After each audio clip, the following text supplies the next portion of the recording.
శ్రీ గురుభ్యో నమః. శ్రీమాత్రే నమః. మా భక్తి టీవీని ప్రోత్సహిస్తున్నటువంటి మా ప్రేక్షకులందరికీ ధన్యవాదాలు తెలియజేస్తూ, నూతన సంవత్సరంలో ప్రథమంగా చెప్పేటటువంటి వారఫలాలు.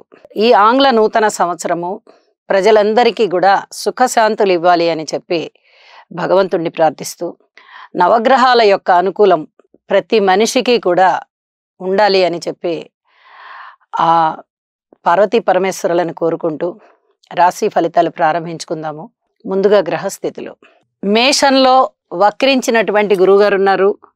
ఇక కర్కాటక రాశిలో కుజుని యొక్క వక్రత, కన్య రాశిలో కేతువు, ధనుసు రాశిలో రవి బుధులు, కుంభరాశిలో శని చంద్ర శుక్రులు, మీనరాశిలో రాహువు. 5వ తేదీన గ్రహస్థితులు ఈ విధంగా ఉండగా 11వ తేదీ వచ్చేటప్పటికి గ్రహస్థితులలో వచ్చిన మార్పులు ఏవి అంటే, చంద్రుని యొక్క స్థితి కుంభరాశి నుంచి మిథున రాశిలోకి వెళ్ళి ఉన్నది. ఈ ఒక్క గ్రహస్థితి తప్ప ఇంకా వేరే గ్రహాల యొక్క మార్పు అనేది జరగలేదు.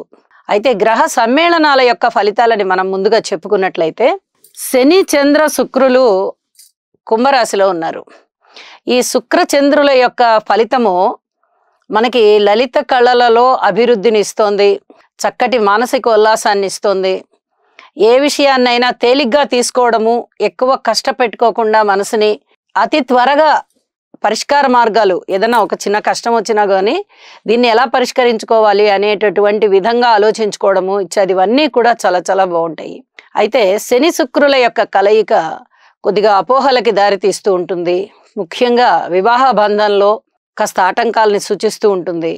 ఈ శని చంద్రుల యొక్క కలయిక సర్పదోషాన్ని సూచిస్తుంది, మానసికమైన వ్యధని సూచిస్తుంది. రవి బుధ, ఈ బుధ ఆదిత్య యోగము ధనస్సు రాశిలో ఏర్పడుతూ ఉంది. ఇది చాలా అద్భుతమైనటువంటి కలయిక. మనం ఎప్పుడు చెప్పుకుంటూ ఉంటాము, ఎందుకంటే తరచూ 2 గ్రహాలు కలుస్తూ ఉంటాయి. అవి 2 ఏమిటి అంటే రవి బుధులే. వీరిద్దరూ భూమికి చాలా దగ్గరగా ఉంటూ ఉన్న కారణం చేత ఈ 2 గ్రహాలు, పైగా ఒకదాని వెనకాల ఒకటి ఉంటున్న కారణం చేత కూడా తరచుగా కలుసుకుంటూ ఉంటారు. ఇది ఒక యోగం, అద్భుతమైనటువంటి యోగము. కాబట్టి దీనివల్ల, అంటే ఈ యోగము వల్ల కీర్తి ప్రతిష్టలు పెరుగుతూ ఉంటాయి, బంధువర్గ రీత్యా అభిమానం పెరుగుతూ ఉంటుంది, ఆప్యాయతలు పెరుగుతూ ఉంటాయి అని చెప్పి కూడా తెలియచేస్తూ ఉన్నాను. స్థితుల యొక్క దృష్టుల్ని మనం పరిశీలన చేసినట్టయితే, కుజుని యొక్క 8వ దృష్టి శుక్ర శనిల మీద పడుతోంది. వార ప్రారంభంలో చంద్రుడి మీద కూడా పడుతుంది. మానసికోల్లాసము కొంచెం తగ్గడము, అలాగే ప్రేమ వ్యవహారాలలో కొన్ని ఇబ్బందులు, కోర్టు వ్యవహారాలు ఇబ్బందులే ఉంటాయి, ప్రయాణాలలో ఇబ్బందులు, వాహన ప్రమాదాలని సూచిస్తూ ఉంటాయి. ఇలాంటివన్నీ కూడా చాలా ఇబ్బందుల్ని పెడుతూ ఉంటుంది కుజుని దృష్టి. కాబట్టి ప్రతి విషయంలోనూ జాగ్రత్త తీసుకోవాలి అని చెప్పి సూచన చేస్తూ ఉన్నాను. ఇక గురువు గారిని తీసుకున్నట్లయితే, కేతువు మీద పంచమ దృష్టి పడుతూ ఆధ్యాత్మిక చింతనలో కాస్త ఉన్నతినిస్తుంది. మొత్తం మీద గ్రహగతుల్ని పరిశీలించినట్టయితే తప్పనిసరిగా నవగ్రహ హోమం చేసుకుంటే చాలా చాలా మంచిది. ఇది చెప్పదగ్గ సూచన. ప్రతివారు చేసుకోవడం చాలా మంచిది. ఒకవేళ కుదరని పక్షంలో నవగ్రహాల యొక్క స్తోత్రాలు మటుకు తప్పనిసరిగా చదవండి. ఈ అష్టదిక్పాలకులు కానీ, నవనాయకులు కానీ, త్రిమూర్తులు కానీ, పంచమహాభూతాలు కానీ, ఇవన్నీ కూడా ఈ సృష్టిని పరిపాలించడానికి మాత్రమే మనం ఆలోచిస్తూ ఉంటాం. మనిషికి ఆధ్యాత్మిక చింతన పెరగడానికి, అలౌకికమైన ఆనందం పొందడానికి కూడా ఈ గ్రహాల స్థితులు కానీ ఇవన్నీ కూడా చాలా చాలా కారణభూతమవుతూ ఉంటాయి. అయితే ఈ త్రిమూర్తుల్ని ఎవరైతే పూజిస్తూ ఉంటారో, ఇంటి ఇలవేల్పుగా కూడా పూజిస్తాం మనము.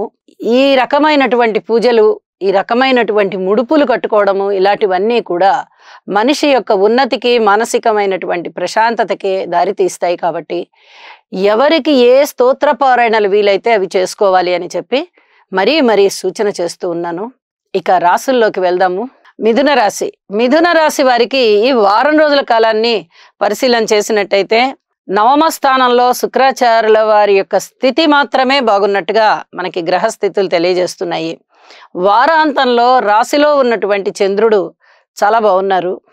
అయితే మరి ఈ రకమైన గ్రహస్థితులు ఉంటున్నప్పుడు ఏమి చేయాలి అంటే, పూర్తిగా పరిహారాల మీదనే ఆధారపడి ఉండాలి. మీ ఇంటి ఇలవేల్పుకి మొక్కుకోండి, వీలైతే ముడుపు కట్టండి. అందరి విషయాలలోనూ ఓర్పు కలిగే ఉండండి. అన్నదమ్ముల విషయంలో, గృహంలో కుటుంబ సభ్యులతో, భార్యాభర్తల మధ్య అన్యోన్యత విషయంలో, వ్యాపార భాగస్వాముల విషయంలో, రాజకీయ నాయకుల విషయంలో, పబ్లిక్ విషయంలో, మాతృమూర్తి గారి ద్వారా కానీ, మాతృవర్గ రీత్యా కానీ, ఉద్యోగస్తుల రీత్యా కానీ, పై అధికారుల రీత్యా కానీ, బంధుమిత్రుల రీత్యా కానీ మీరు ఏ డివిజన్ తీసుకున్నా సరే పూర్తి ఓర్పుతోనే ఉండాల్సిన పరిస్థితి కనిపిస్తోంది. ఒక్క పితృవర్గ రీత్యా చిన్నపాటి ఆనందాలు కానీ, చిన్నపాటి ప్రశంసలు కానీ మీకు వచ్చేటటువంటి అవకాశం ఉన్నప్పటికీ 8 గ్రహాల అననుకూలత ఉన్నప్పుడు అది అనుకూలమైన స్థితిని తెలియజెప్పదు. మానసికమైనటువంటి చంచలత్వం ఎక్కువగా ఉంటుంది, పిరికితనం ఆవహిస్తుంది, కోర్టు వ్యవహారాలు ఇబ్బంది పెడతాయి. 4 పక్కల కూడా మీకు ఒక విధంగా చెప్పాలంటే పద్మ వ్యూహంలో ఉన్నట్టుగా ఉన్నారు. 4 పక్కల సమస్యలు కనిపిస్తున్నాయి. దీనిని అధిగమించాలంటే యోగా చెయ్యండి, తప్పనిసరిగా యోగా చెయ్యండి. మీకు అనేక రకాల మనశ్శాంతి లభిస్తుంది. ఎప్పుడైతే మనశ్శాంతి లభించిందో ఈ సమస్యలన్నీ చిన్నవైపోతాయి. ఇది చాలా చాలా చెప్పదగ్గ సూచన అని చెప్పి తెలియజేస్తున్నాను. ఇక వారాంతంలోకి వెళ్ళేటప్పటికి చంద్రుని యొక్క స్థితి రాశిలోనే ఉన్న కారణం రీత్యా ఒక్కొక్క సమస్య తగ్గుముఖం పట్టే విధంగా ఉంది. అంటే ప్రతి సమస్యకి ఒక పరిష్కారం ఉంటుంది కదా, ఆ పరిష్కారం దిశగా మీ ఆలోచనలు ఉంటాయి. ఇది చాలా చెప్పదగ్గ సూచన. అతి త్వరలోనే సమస్యల నుంచి బయటకు వచ్చేస్తారు. అయితే సమస్యల వలయంలో ఉన్నాము అని గుర్తు పెట్టుకొని మౌనంగా ఉండండి. ఇంటి ఇలవేల్పుకి పూజ చేయండి, నవగ్రహ స్తోత్ర పారాయణలు చేయండి, వీలైతే నవధాన్యాలు దానం ఇవ్వండి. మనశ్శాంతి ఖచ్చితంగా మీకు ఉంటుంది అని చెప్పి తెలియజేస్తూ శుభం. బుధగ్రహం యొక్క అనుకూలత కొరకు ప్రియంగు కలికాశ్యామం రూపేణ ప్రతిమం బుధం సౌమ్యం సౌమ్య గుణోపేతం తం బుధం ప్రణమామ్యహం. ఓం బ్రాం బ్రీం బ్రౌం సహ బుధాయ నమః. బుధగ్రహం యొక్క అనుకూలత కొరకు ప్రియంగు కలికాశ్యామం రూపేణ ప్రతిమం బుధం సౌమ్యం సౌమ్య గుణోపేతం తం బుధం ప్రణమామ్యహం. ఓం బ్రాం